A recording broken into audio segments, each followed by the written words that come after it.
Ingasan yung Kristo! Good afternoon.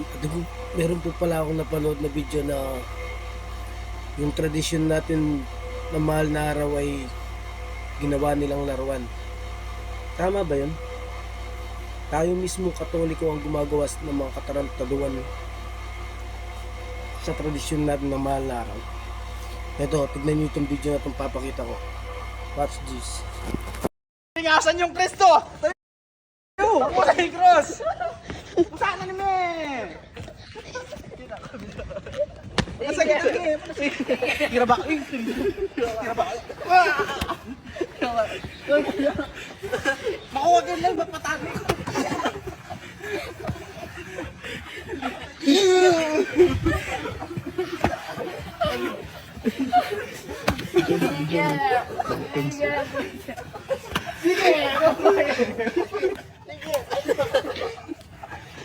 Isma ka down, Belay! Isma ka down, Bel! Alakad ka! Gusto!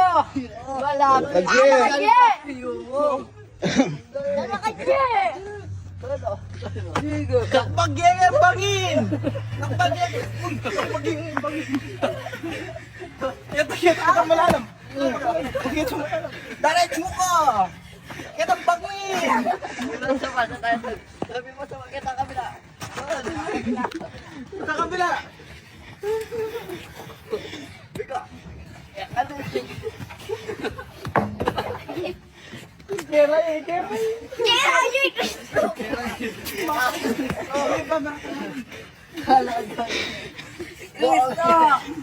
Sir Miguel Mario! Isa ka po, isa ka pa, isa ka pa eh.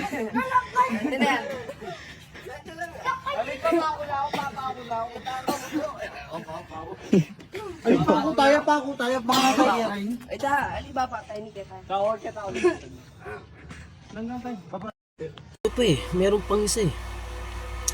Okay lang sana na pag-picture ka sa cross, sa ibabaw ng cross, na hindi mo na pinapalabas yung pit mo.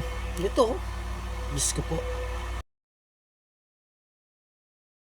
O yan, nakita nyo na. Tama ba yun?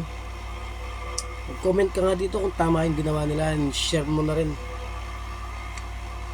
Hindi ko kayo kilala kung sino kayo. Sana maging ano lang tayo. Kasi sarili natin tradisyon, ginagago nyo eh. Ako, membro ako ng Sinakulo. Pero never kong ginagawang ganyan. Kahit hindi pa ako ng membro ng Sinakulo bilang Hudyo, hindi ko binastos ang tradisyon natin mga Pilipino at Katoliko.